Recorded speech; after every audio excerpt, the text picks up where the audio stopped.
Hey everyone, this is Sil from Northwest Mask Brigade, a project I started about a week ago. It feels like a year.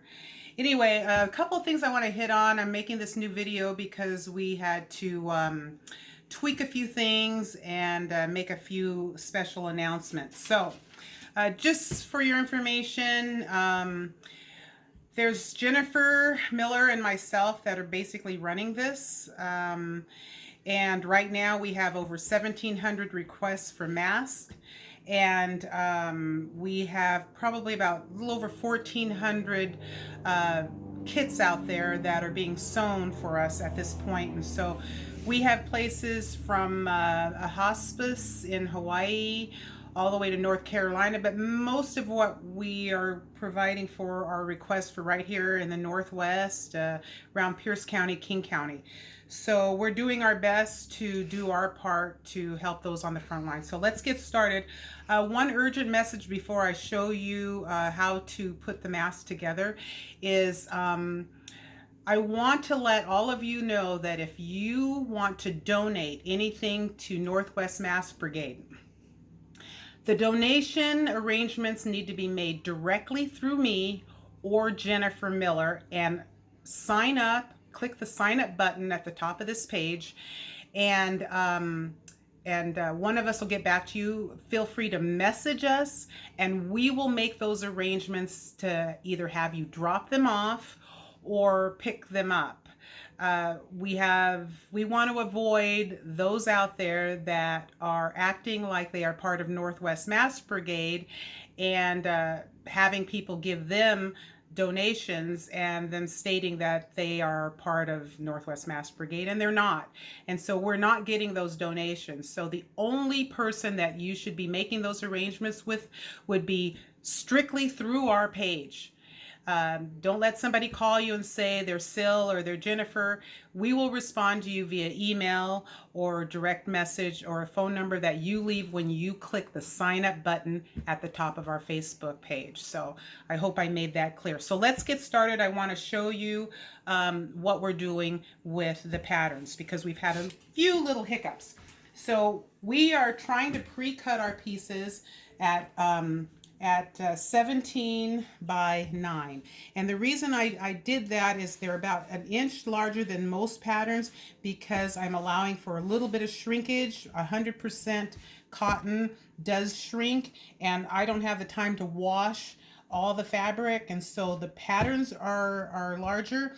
And at the same time, we are sending a message out to all finished masks that they are to be pre-washed before worn. So you want to use 100% cotton. It could be like a quilting cotton. You don't want anything thick or kind of canvasy. And you definitely don't want to use old sheets. These are new sheets that I had washed. Somebody had donated a package of them, and so I washed them. But do not use used sheets. So I want to show you now the steps going all the way through. And hopefully I'll cover everything. The first thing you want to do is take your 9 by 17 piece, and you want to fold one single seam over along the length of your fabric. Then what you want to do is take and fold the top a single seam and then a second. And the reason why you do this is where you're going to be creating a casing, and in this casing will be your pipe cleaner. Okay, so after you do this step here, you have it ironed 1/4 of an inch or so, not much. Make sure it's equal because when you fold it, you want to make sure that it lines up. Okay, so you take this over to the machine. What you're going to do is stitch along this line here and all along here. That's going to create a casing for you.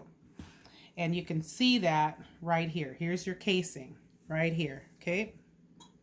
Then after you do that, what you're going to do is you will have your casing, and you're going to take this to the machine. Well, while you still have it here, let me point this out. The medical staff need to know what's front and back.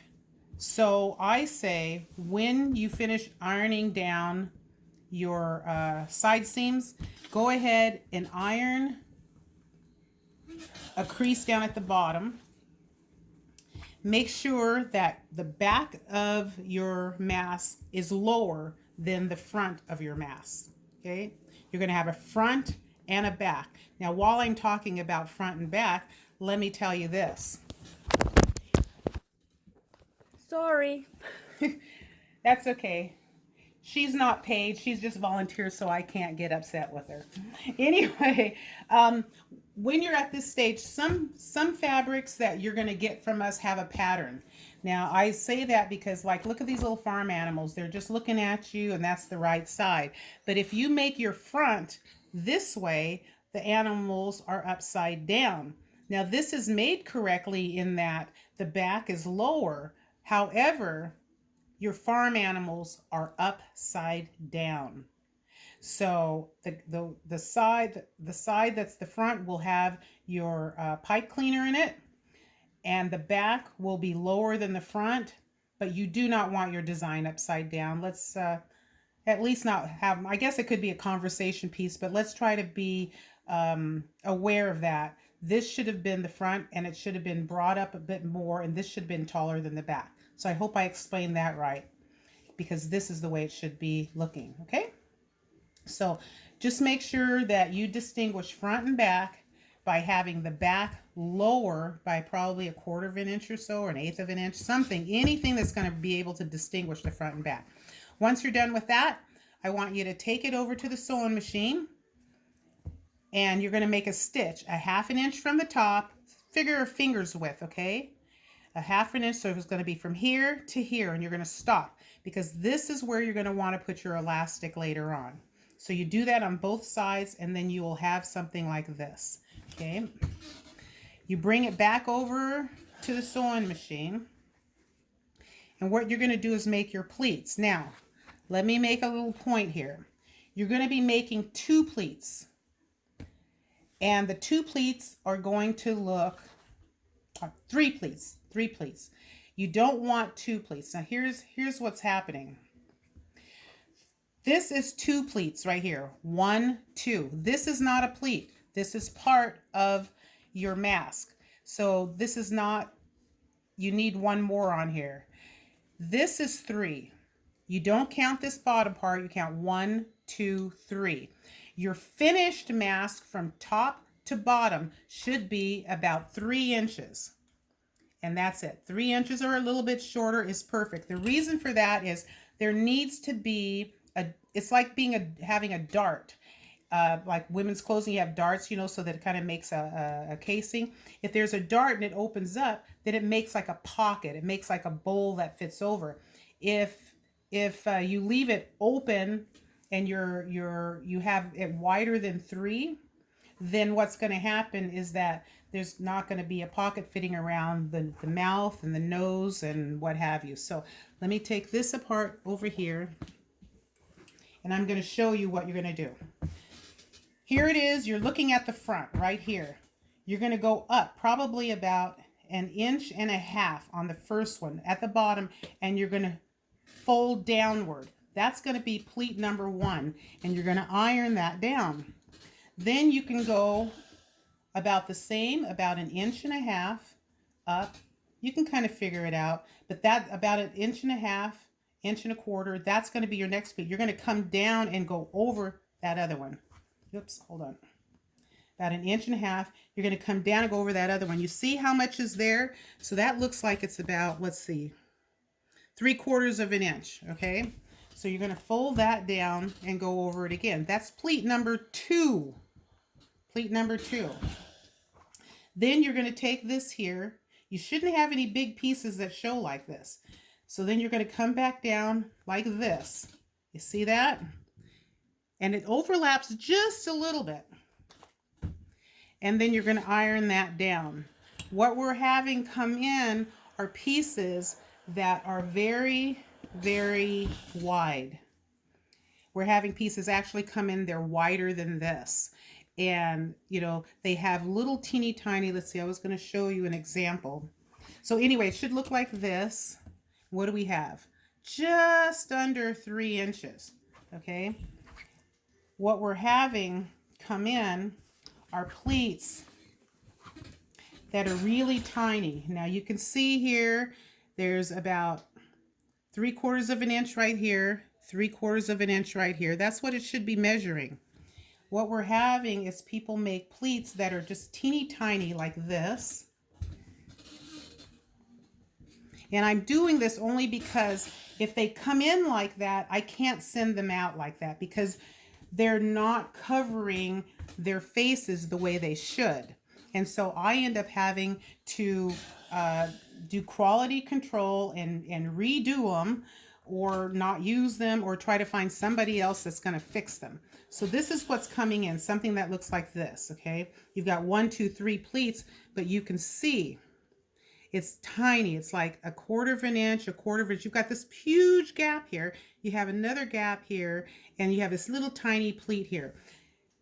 What's important is that the pleats are big enough to where it creates a pocket that fits over, or a bowl type thing that fits over the face. So if it can't fit over the face like this and it's just sitting there flat, I mean, why put the little tiny pleats in it? If it's just going to go like this, it's not going to, there's going to be all these gaps over here, and they don't want these gaps. They need it to be darted and closed in like this to fit over. Okay? So I hope I made that clear. If you have any questions, please call me. But if I get them and they have the tiny little pleats like this, then I have to spend time redoing them. And we're trying to get these out as fast as possible. Now, once you get your pleats in, then what you can do is you can go over to the machine, and if you want, and if you don't have ribbon and you need to, you can't wait for ribbon, go ahead and put a stitch from here to here to get the pleat down, and then later on you can put the ribbon or elastic. Right now we are completely out of elastic and ribbon. We're in a lot of need for it. I hear that there's some being delivered on Tuesday, so we're more than happy to give you material. And material is something that we're running low on too, because, well, I know that there are people out there that donated material, but it didn't get to us. It went to somebody else that was claiming to be part of us. So we need material, and we need supplies. We do not need pipe cleaners. Thank you to one of our volunteers. She ordered 1,600 of them, and they arrived today. So that was wonderful. So anyway, stitch this. So I'm going to show you right here now. Once you get this, you're going to take your pipe cleaner and you're going to put it all the way through the top. And remember, the top is taller than the back. Okay, it's taller than the back. You're going to put your pipe cleaner all the way through. Then what you're going to do is take your either ribbon, and you're going to put that inside there. And I don't have bring my tweezers up here with me, but I use like a tweezer. I hold on to it and I'm able to stick it in there really quick. And then that's going to be stitched. Now, I have used 2 machines, and I have sewn, well, I don't even know how many I've sewn of these already myself. And I just go over it with the machine. I go over it, I back stitch and over again, and it's fine. But I'm going to show you how to do. So if you're using ribbon, it's 30 inches. If we give you the ribbon and it's pre-cut, do not cut it again. It's 30 inches. One is going to go in here and one is going to go here, and you'll see there's a loop here. That'll get tied to the other one on the other side. That's for the ribbon. If you're using elastic, I came up with the fact that not everybody's ear on their face from ear to ear is the same. So if all you did was put this, how do we know that that's going to fit you? You might have a bigger head or whatever. This is going to be so tight on your ear, it's going to be painful. And we've been hearing about people out there that are having problems with pain.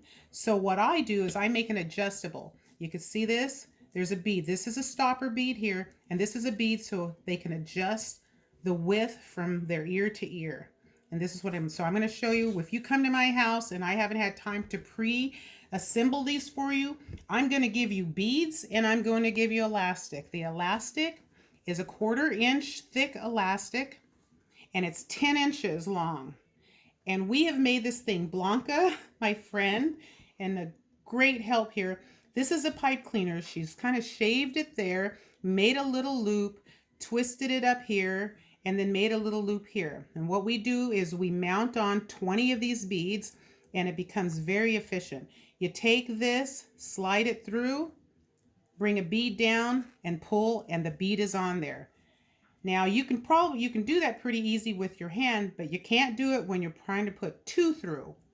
So you've got your stopper bead on there. You go ahead, you put it through, you bring a bead down, and you pull it through. Bada bing, bada boom. There you are, and you're all set to go. So thank you, Blanca, for coming up with that great, easy way to do that. And so that way you have your elastic ready to go. You put it in. And like I said, I use my tweezer. You put it in, you put it here. And now here's a little tip. When you're sewing, sew where your pipe cleaner is closest to you. It's easier on your machine to start here. And so you put in your ribbon or your elastic. And you're going to put your ribbon and elastic in the same way. You go ahead, you stitch here, you back stitch, you come back, you come all along the seam here. You have your other elastic in this hole here, and you go ahead, stitch over. Forget about the pipe cleaner being there. Your machine will go over it. Go back and forth, and cut it off. So then you'll be finished, and you'll look like this. You will have all your threads there, and you can trim those later on. You'll have your pipe cleaner hanging out there, but at least it's secure. You have your front, you have your space showing that that's the back. Also, your pleats are all facing down in the front, and you can see they're nice and evenly spaced, and it's probably about 3 inches. Yep, 3 inches. There you go. So now the only thing you need to do is trim up your threads and get my glasses on. And then what you're going to do is you're going to take this. Now, pipe cleaners are kind of be pokey. So what you're going to do is just take some little clippers, or I don't know, if you have some, or your husband's, or in the garage, just get them, or some really poor scissors. And what you're going to do is you're just going to kind of clip fairly close. And the seam here, the overlap, will help protect. So you see that? And that way your pipe cleaner stays in there and it's down secure. I'll show you that again. You've got all this material hanging over, and the seam is actually down here. But you don't have to go all the way to the seam. Just pull it back a little bit. Get your clippers in there. Clip it off, and there you go. And then that way they don't get poked, okay? So there you go. It'll be done, and you've got it all properly taken care of. Now, if you have any questions or whatever, feel free to call me. But one of the things that I really wanted to get across to you is to get your pleats right. If you have a hard time with pleats and you just can't do them, please simply go ahead and stitch your whole mask up and send them back like this, and I'll do the pleats. But we want them to be right, and it takes me more time to take apart seams to redo them than it would if you were just to bring it like this and let me do it. Okay, so if you have any questions, just let me know. Let's see here. Again, I want to remind you to contact us via the page. Sign up, click sign up, and there you can donate, you can offer to volunteer. Here's one taking care of everything. All right, so I want to thank you guys, and for all you sewers out there, I'm going to be working on keeping in contact with you. With maybe every 2 days I send out an email to see where you guys are at. I want to stay in communication with you guys, and I want you to know that I'm here to answer any of your questions or help you guys out. So let's keep working on getting some fabric donations, and if you need anything at all, let us know, and keep in touch with us as to how your progress is doing, because we really need to get these things mailed out. So I'll be taking tomorrow off and a much needed break, and sending out, I think from now on Mondays, we're going to use that to take a day off and go to the post office and ship things out. Okay, everybody keep sewing. Northwest Mask Brigade, what a team we have out there. We so appreciate you, and I've met so many wonderful people. I just love it. So thank you for making this bigger than I thought it would ever get. But those on the front line, those are the ones that are the true heroes, and we need to do everything we can to help them. So thank you very much.